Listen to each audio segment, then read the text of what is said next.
There are some countries without which the world would have a completely different face than the one we know today. I mean, we can all imagine how the world would be without the USA, Great Britain, or Italy. A world without hamburgers, corporations, the UN, tea-based rituals, big clocks named then, pizza, pasta, romantic songs, and why not, picturesque mob movies. The list could go on forever, but we have just one question. How many of you have tried to think of a world without Romania? For those of you who haven't, take a good look onward. To begin with, try to imagine writing your entire life with only a pencil. Not so convenient, is it? In case you didn't know, and we're sure you didn't, the fountain pen was invented by a Romanian professor named Petrache Poinaru. His invention was patented by the French government in May 1827. Dr. Stefan Odobleja, another illustrious Romanian scientist, is renowned as the father of cybernetics. Practically, he's the inventor of modern cybernetics, and the first to state that cybernetics originates in psychology. Nicolae Paulescu, a Romanian physiologist, invented insulin, a very controversial invention initially and very much disregarded. Only 50 years later, after two Canadians received a Nobel for the same invention, was Nicolae Paulescu's precedence finally recognized, and he was rightfully acknowledged as the true inventor of insulin. As in the 20th century, time was the key word for solving anything. The jet plane, invented by Henry Coanda, was one of the most revolutionary inventions ever. Get back here! Without him, the jet plane would probably have been invented much later. Without a Romanian gymnast, the computers wouldn't have had the possibility to learn to display a perfect 10. Nadia Comaneci got the first 10 in the history of gymnastics in Montreal, 1976. Imagine Bram Stoker trying to find a count in order to write his bestseller, and Hollywood craving for a vampire to put him on the big screen.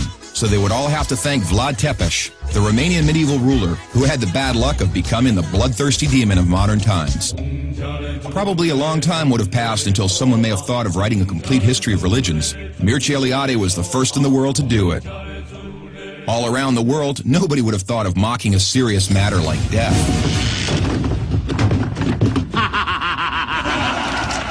Natively creative, the Romanians have their own way of dealing with it, by laughing in its face. We are the first nation to have a happy graveyard, renowned for its storytelling funeral plates.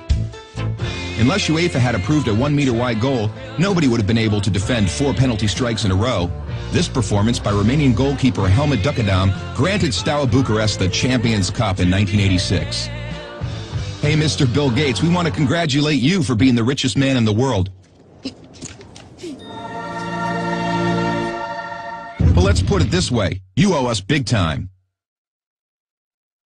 The second spoken language in your company is Romanian. Repeat after me, mulțumesc. Thank you, that is. But let's move on to other gates, more pleasant ones this time. The gates in Maramureș are unique in the world for their architecture, so take a glimpse. If we're good at one thing, it's having a good time. Gastronomically speaking, we are the proud owners of the most mouth-pleasing dishes in the world. And if you try these, we kindly recommend you to feast your senses on our world-renowned wines with a history of centuries. The history of art would have been many pages thinner without the contribution of such a great sculptor as Brancusi. Brancusi did much to encourage a revival of carving and great respect for an artist's materials. Brancusi's sculptures are rightly now considered to be the work of a modern master. Another great Romanian contribution to architecture is the Brancovanesque style, a unique style renowned worldwide. Americans have one thing to thank us for, their national sport.